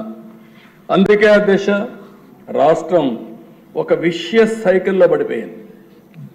డెట్ ట్రాప్లోకి వచ్చి పడింది. ఆ విషయం మనం గుర్తుపెట్టుకోవాల్సిన అవసరం ఉంది. అంటే క్యాపిటల్ ఎక్స్పెండిచర్ పెట్టలేదు, ఆస్తులు సృష్టించలేదు, సంపద లేదు, ఆదాయం పెరగలేదు. దానివల్ల ఏమైంది? No productive investments. ఎవరు కూడా ప్రొడక్టివ్ ఇన్వెస్ట్మెంట్ పెట్టే పరిస్థితి వీళ్ళు పెట్టలేదు, ఎవరు పెట్టే పరిస్థితులు లేరు. దీనివల్ల ఆదాయం తగ్గిపోయింది, హైయర్ ట్యాక్సెస్ వేసే పరిస్థితికి వచ్చారు. ఇంతేకాకుండా వీళ్ళు బటన్ నొక్కాలి కాబట్టి ఎక్కువ అప్పులు తేవడం, ఆస్తులు తాకట్టు పెట్టడం. కడాన ఆస్తులు తాకట్టు పెడితే ప్రభుత్వం యొక్క ఇమేజ్ పూర్తిగా నాశనం అయిపోవడం. మళ్ళీ దాన్ని డెట్ సర్వీసింగ్ చేయడానికి అప్పులు కట్టాలి, వడ్డీ కట్టాలి, మళ్ళా జీతాలు ఇవ్వాలి. ఈ విధంగా ఒక విషియస్ సర్కిల్లోకి వచ్చి పడిపోయాం అధ్యక్ష. ఏం చేయాలన్న దిక్కు తెలియని పరిస్థితి. ఆ పరిస్థితి నుంచి ఇప్పుడిప్పుడే ఈరోజు మీరు చూస్తున్నారు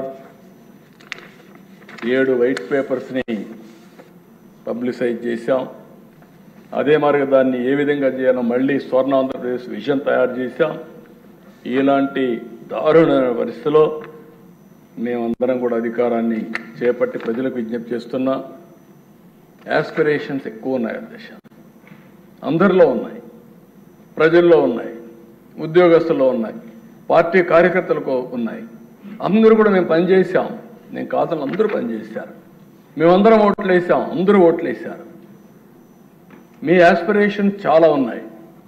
ఆ యాస్పిరేషన్స్ నెరవేర్చాలంటే ఎక్స్ట్రా ఎఫర్ట్ పెడితే తప్ప సాధ్యం కాదు. కానీ ఈరోజు మీరు చూస్తే ఈ అధికారం అనేది రాత్రింబగుళ్ళు కష్టపడితే కూడా ప్రజల యాస్పిరేషన్ నిలబెట్టుకునే పరిస్థితి లేకుండా ముందుకు పోతున్నాం.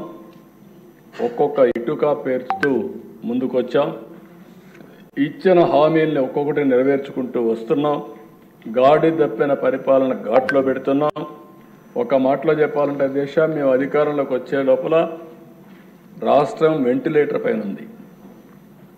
ఆ రోజు మన ప్రజానీకం చేసినటువంటి మంచి పని 21 మందిని గెలిపించారు. బీజేపీ, తెలుగుదేశం, జనసేన ముగ్గురిని కలిపి 21 మందిని గెలిపించారు. మన గెలుపు ఢిల్లీలో కూడా మన పలుకుబడిని పెంచే పరిస్థితికి వచ్చింది. కేంద్రం రాష్ట్రం కలిసి ఆ రోజు హామీలు ఇచ్చాం. అటు నరేంద్ర మోడీ గారు, నేను, పవన్ కళ్యాణ్ గారు కొన్ని హామీలు ఇచ్చాం. ఆ హామీలు నిలబెట్టడానికి కేంద్రం పూర్తిగా సహకరించింది. ఆ సహకారం లేకపోతే ఈ రాష్ట్రం ఏమయ్యేదో నేను కూడా ఒకసారి ఆలోచిస్తే నేను ఒకవేళ అనుభవం ఉన్నా చేయగలుగుతానా లేదా అని ఆలోచించినప్పుడు చాలా సమస్య ఏది అలాంటి సమస్య నుంచి వెంటిలేటర్ నుంచి పైకి తీసాం అధ్యక్ష. ఆ విషయం గుర్తుపెట్టుకోవాలి అందరం. అయిపోయిందని నేను చెప్పడం లేదు. ఎక్కడ వెసులుబాటే లేని పరిస్థితి. అప్పు తేవాలంటే FRBM, ఇంకో పక్కన ఎక్కడైనా ఆస్తులు అమ్మాలంటే ఆస్తులు కూడా లేని పరిస్థితి. ఈ పరిస్థితిలో నుంచి మనం ఘాటున పెట్టే పరిస్థితికి వస్తున్నాం. ఇవన్నీ చేయగలిగామంటే మనకుండే అనుభవం, ఒక సిన్సియర్గా పనిచేయడం, ప్రజలు లేకుంటే ఉద్యోగస్తులు అందరూ సహకరించారు అధ్యక్ష. మరొక్కసారి అందరికీ పేరు పేరున మనస్ఫూర్తిగా ధన్యవాదాలు తెలియజేస్తున్నా, అభినందన తెలియజేస్తున్నా. మీ అందరి సహకారంతో ఈరోజు అడుగడుగు ముందుకేయగలుగుతున్నాం.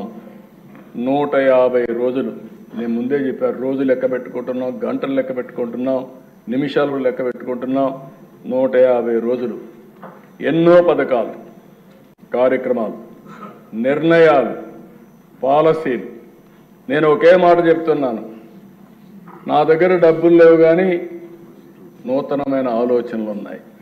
ఒక మంచి ఆలోచన ప్రపంచాన్నే మారుస్తుంది. అలాంటి ఆలోచనలతో ముందుకు వద్దాం. మళ్ళీ సంపద సృష్టిద్దాం, పేదరిక నిర్మూలన చేద్దాం, ఉపాధి అవకాశాలు కల్పిస్తామని ముందుకు పోతున్నాం. ఈరోజు అందుకనే మీరు చూస్తే నిన్ననే 6 బెస్ట్ పాలసీలు తీసుకొచ్చాను. ఏ రాష్ట్రంలో ఇచ్చిన ఇన్సెంటివ్స్ కంటే అదనంగా ఇచ్చాం. అదే సమయంలో ఈ 6 పాలసీల్లో ఒకప్పుడు ఈజ్ ఆఫ్ డూయింగ్ బిజినెస్ అంటే కాదు, స్పీడ్ ఆఫ్ డూయింగ్ బిజినెస్. అవసరమైతే అడ్మినిస్ట్రేషన్ పరిగెత్తిస్తాం, పనులు చేపిస్తాం, చేస్తామని పెట్టాం. దీనివల్ల ఆదాయం వస్తుంది. వచ్చిన ఆదాయంతో వాళ్ళకి సబ్సిడీ ఇన్సెంటివ్స్ ఇస్తాం. దీనివల్ల మనకు వాళ్ళకు ఉద్యోగాలు వస్తాయి, కొంత ఆదాయం మనకు కూడా వస్తుంది. ఆ ఆదాయంతో సంక్షేమ కార్యక్రమాలు చేసే పరిస్థితి వస్తుందని చెప్పి కూడా నేను మీకు తెలియజేస్తున్నా. 5 సంతకాలు పెట్టాను. ఫస్ట్ డే ఒక రెవల్యూషన్ నిర్ణయాలు చేశాం. పేదల సేవలో అధ్యక్ష 64,50,000 మంది దగ్గర 1వ తారీఖునే పింఛన్లు ఇస్తున్నాం. అదే సమయంలో 1వ తారీఖునే జీతాలు ఇస్తున్నాం. ఇప్పుడు 4 నెలల నుంచి ఎక్కడ కూడా 1వ తారీఖున జీతాలు ఇవ్వలేదని కానీ, పెన్షన్ ఇవ్వలేదని కానీ ఎక్కడ ఒక ఫిర్యాదు లేకుండా చేస్తున్నాం. 4,000, 6,000, 10,000, 15,000 4 స్లాబుల కింద హ్యూమన్ యాంగిల్లో సంవత్సరానికి 33,000 కోట్ల రూపాయలు పింఛన్లు ఇచ్చే ఏకైక రాష్ట్రం భారతదేశంలో ఆంధ్రప్రదేశ్ రాష్ట్రం. ధనిక రాష్ట్రాలు ఉన్నాయి, ఇంత ఇవ్వడం లేదు. మనలో సగం కూడా ఇవ్వడం లేదు. 64 లక్షల కుటుంబాలను ఆదుకునే పరిస్థితికి వచ్చాం. అదే తెలుగు ఎన్డీఏ మానవతా దృక్పథంతో పనిచేస్తున్నాం అని చెప్పి కూడా నేను మీకు తెలియజేస్తున్నా. అన్నా క్యాంటీన్లు కూడా నాశనం చేశాను. అంటే పేదవాడికి మధ్యాహ్నం భోజనం తింటే ఉదయం ఇంటికాడ ఇబ్బందుల్లో ఉండి బయట వచ్చేస్తే కడాన అన్నా క్యాంటీన్ పోతే 5 రూపాయలు బ్రేక్ఫాస్ట్ వస్తే ఇలాంటివి కూడా నాశనం చేసే పరిస్థితి వస్తే ఈరోజు 200కు పైన పెట్టారు. ప్రతి ఒక్క నియోజకవర్గానికి కనీసం ఒక అన్నా క్యాంటీన్ పెట్టే బాధ్యత ఈ ప్రభుత్వం తీసుకుంటాం. పేదవాళ్ళకు అన్నం పెట్టే కార్యక్రమానికి ఎక్కడ కూడా అంతరాయం ఉండదని చెప్పి కూడా నేను మీకు తెలియజేస్తున్నా. ఇంకో పక్కన అధ్యక్ష కొత్త మద్యం పాలసీ ఇక్కడ కూడా చాలా స్పష్టంగా చెప్తున్నా. ఇసుక పాలసీ తీసుకొచ్చాం. అందరినీ కూడా విజ్ఞప్తి చేస్తున్నా, మీ నియోజకవర్గాల్లో మీరు ఈ పాలసీల్ని సమర్థవంతంగా అమలయ్యే బాధ్యత శాసనసభ్యులు కూడా తీసుకోవాల్సిన అవసరం ఉంది. వైఎస్ఆర్ కాంగ్రెస్ పార్టీ అయితే దీన్ని కూడా సెపటైజ్ చేయాలని చూస్తారు, ఎన్ని విధాల అడ్డంకులు క్రియేట్ చేయాలని చూస్తారు. కానీ ఇక్కడ మాత్రం నో టాలరెన్స్. ఆ విషయంలో చాలా స్పష్టంగా ఈ ప్రభుత్వం ఉన్నాం. ఇలాంటి విషయాల్లో మాత్రం మనం అందరం కూడా ప్రజల మనోభావాల ప్రకారం పనిచేయాల్సిన అవసరం ఉంది. ఇంకో పక్కన అధ్యక్ష law and order, zero tolerance. దాంట్లో నేనేమాత్రం రాజీ లేదు. ఎవరైనా సరే ఈ రాష్ట్రంలో లా అండ్ ఆర్డర్ సమస్యలు క్రియేట్ చేయాలంటే రాజకీయ ముసుగులు నేరస్తులు వచ్చి నేరాలు ఘోరాలు చేయాలంటే ముందు రాజకీయ ముసుగు తీస్తాం, నేరస్తులను నేరస్తులుగానే ట్రీట్ చేస్తాం తప్ప వాళ్ళు పెద్ద మనుషులుగా కాదని చెప్పి కూడా నేను మీకు తెలియజేస్తున్నా. ప్రజలకు సెక్యూరిటీ ఇవ్వాల్సిన బాధ్యత మాది. లా అండ్ ఆర్డర్ మెయింటైన్ చేస్తాం, ఆడబిడ్డల శీలాన్ని కాపాడుతాం, ఆస్తుల్ని కాపాడుతాం, భద్రతకు భరోసా ఇస్తాం. అక్కడ ఏమాత్రం రాజీ లేదని మరొకసారి తెలియజేస్తున్నా. ఈరోజు వీళ్ళు ఇక్కడికి రాకపోవచ్చు, నేను చెప్పాల్సింది రాష్ట్ర ప్రజలకు చెప్పాల్సిన బాధ్యత మనకు ఉందని చెప్పి కూడా నేను మీకు తెలియజేస్తున్నా. ఇంకో పక్కన ఈరోజు దిశ జాబ్ ఫస్ట్, దీనికి అత్యుత్తమైన పాలసీలు తీసుకొచ్చాం. రేపు వెళ్ళిన టూరిజం కూడా తీసుకొస్తాం. 20 లక్షల ఉద్యోగ కల్పన ధ్యేయంగా పెట్టుకున్నాం. దీంతో ముందుకు పోతాం. ఇప్పుడే కేంద్రం నుంచి ఇచ్చిన నిధులు కానీ ఇవన్నీ పెట్టి అమరావతి పట్టాలెక్కిచ్చాం, పోలవరం పట్టాలెక్కిచ్చాం. రాబోయే 2 సంవత్సరాల్లో పోలవరాన్ని పూర్తి చేయాలని దృఢ సంకల్పంతో ఈ ప్రభుత్వం ఉంది. ఇంకా అన్ని మార్గాలు కూడా అన్వేషిస్తున్నాం.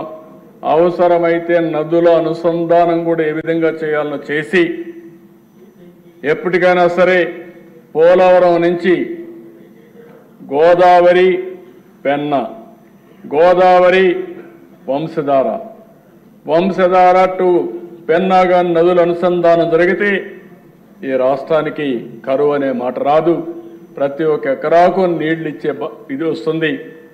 దక్షిణ భారతదేశంలో ఈ నదుల అనుసంధానం జరిగితే ఇదే మొదటి రాష్ట్రం అవుతుంది. దానికి దృఢ సంకల్పంతో ఉన్నాం, గట్టి సంకల్పంతో పనిచేస్తున్నాం. అది కూడా వర్కౌట్ చేస్తున్నాం అని చెప్పి కూడా నేను మీకు తెలియజేస్తున్నా. ఇంకో పక్కన దిశ ఏదైతే సూపర్ 6లో దీపం 2 ఇచ్చాం, దీన్ని కూడా రాబోయే 4 నెలలు ఎవరైతే గ్యాస్ కావాలో తీసుకుని వెసులుబాటు ఇచ్చాం. దాన్ని కూడా మేము ఆలోచిస్తున్నాం, కేంద్రంతో మాట్లాడుతున్నాం.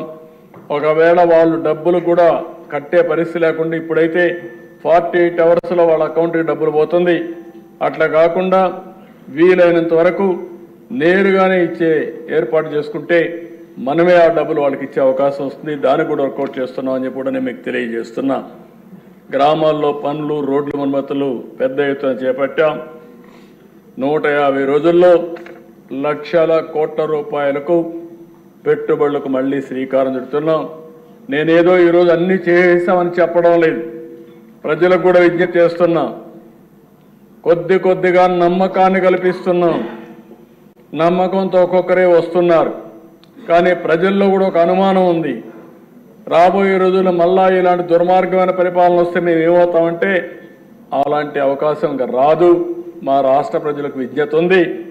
వాళ్ళ భవిష్యత్తు కోసం మేము ఇవన్నీ చేస్తున్నాం. కాబట్టి ధైర్యంగా వచ్చి పెట్టుబడులు పెట్టండి, ఆ పెట్టుబడులకు భరోసా మాదని చాలా స్పష్టంగా హామీ ఇస్తున్నాం. దానివల్ల ఫలితాలు, మెరుగైన ఫలితాలు వచ్చే పరిస్థితి వస్తామని కూడా నేను మీకు తెలియజేస్తున్నాను. ఇంకో పక్కన దిశ చెత్త పన్ను మీద వేసిన ట్యాక్స్ రద్దు చేశాం. 85 లక్షల మెట్రిక్ టన్నులు చెత్త ఉంది టౌన్స్లో. నిన్న కూడా ఎవరో తీసుకొచ్చి చూపించారు, ఫోటోలు ఆంజనేయులు చూపించాడు. చెత్త అంతా ఎక్కడెక్కడ ఉందని ఎమ్మెల్యేలు చెప్తున్నా, అప్పుడప్పుడు పోయి చూడండి. ఆ చెత్త క్లీన్ చేయించే కార్యక్రమాన్ని కూడా శ్రీకారం చుట్టండి. మేము ఎమ్మెల్యేలు మాకేం పని అంటే చెత్త వేసిపోయారు, ఆ చెత్తను కూడా శుభ్రం చేసే బాధ్యత మీ మీద ఉంది. ఫస్ట్ ఆ చెత్త అంతా క్లీన్ చేయండి. చేసి అదేమ్మా ఎక్కడ వేయాలని నారాయణ గారు చూపిస్తారు ప్లేసు, చూపించినాక అక్కడ వేయండి. మీరు దానికి దోహదం చేయండి. అదే మరి ఇంకొక పక్కన ఈ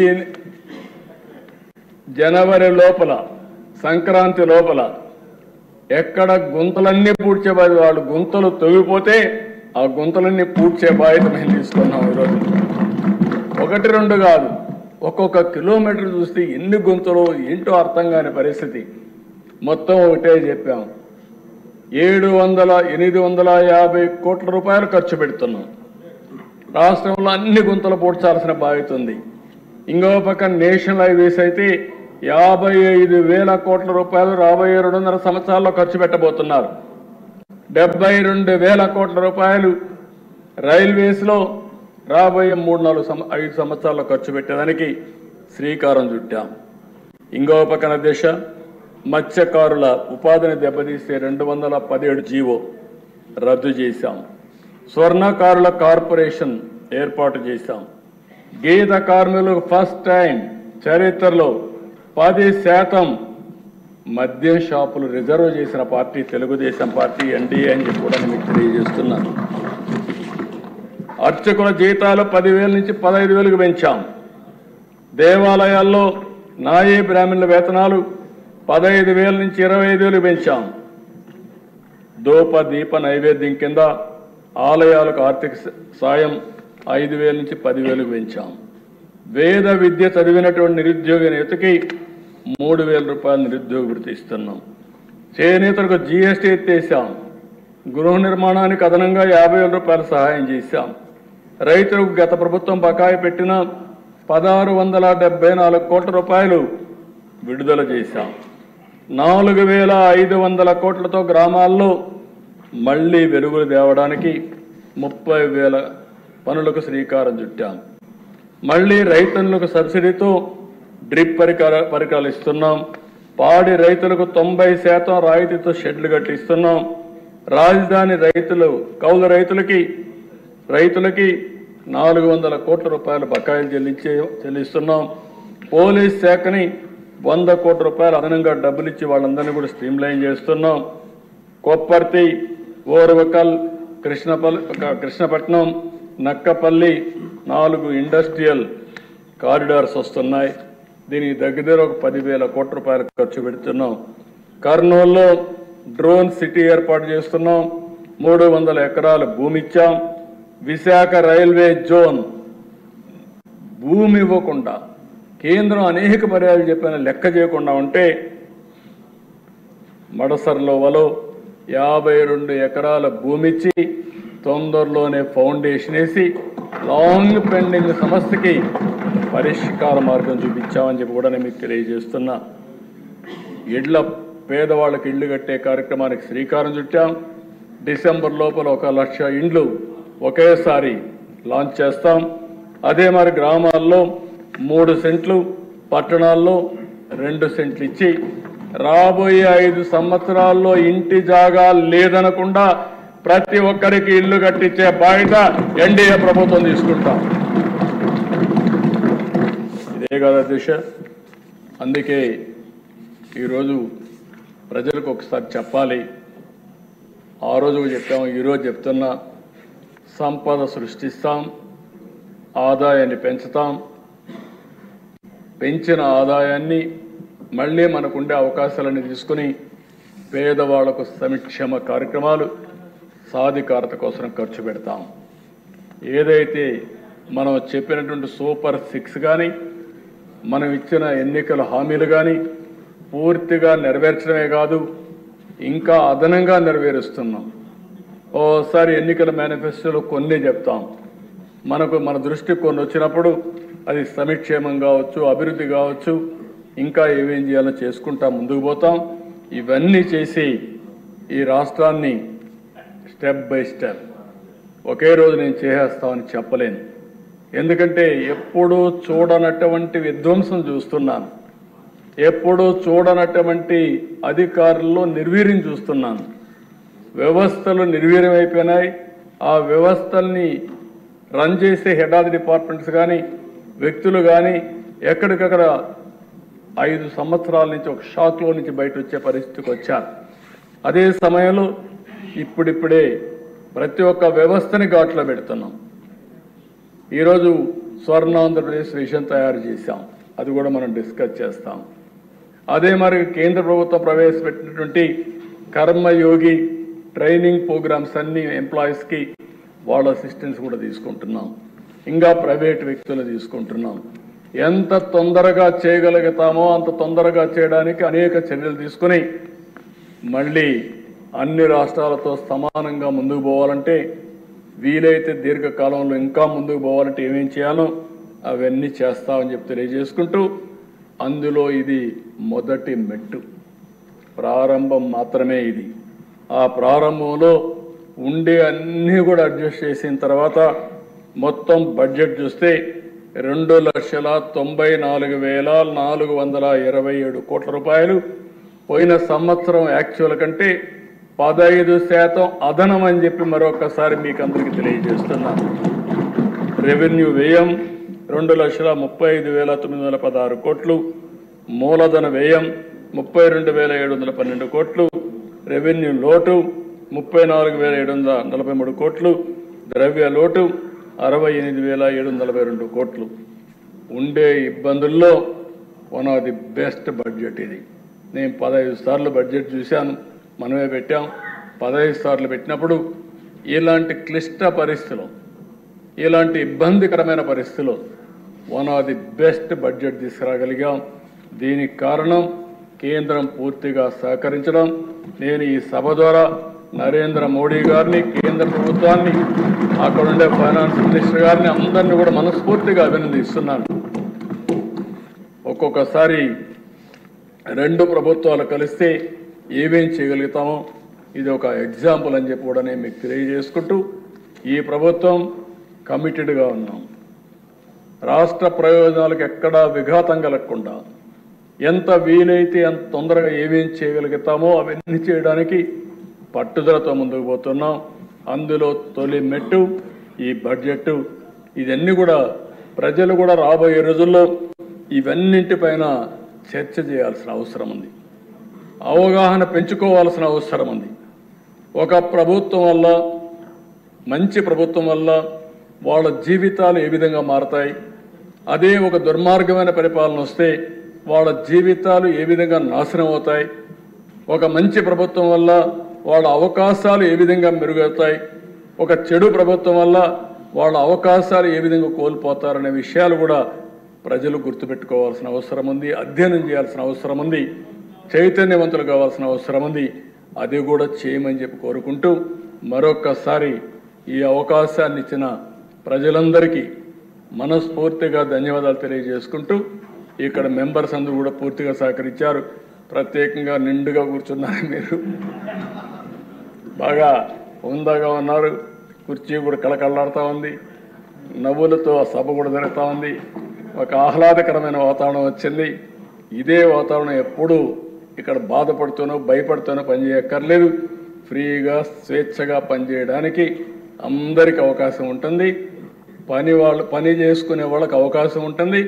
పని దొంగలను మాత్రం భర్తం పడతానే ఉంటాం.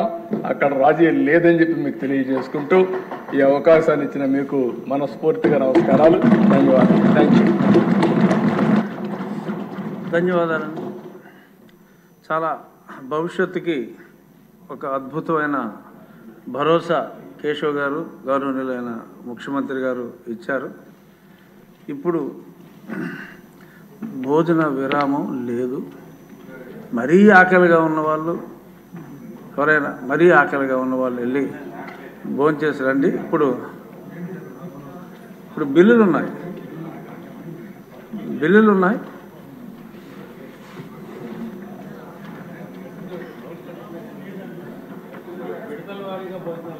విడతల వారీగా అందరూ ఒకసారి వెళ్ళి తినేమని కాదు.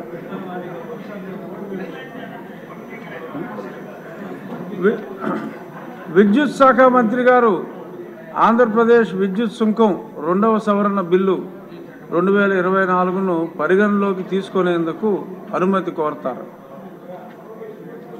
ఆంధ్రప్రదేశ్ 2024 సార్, ఈ బిల్లు గత ప్రభుత్వం తీసుకొచ్చిన చట్టంలోని లోపాలను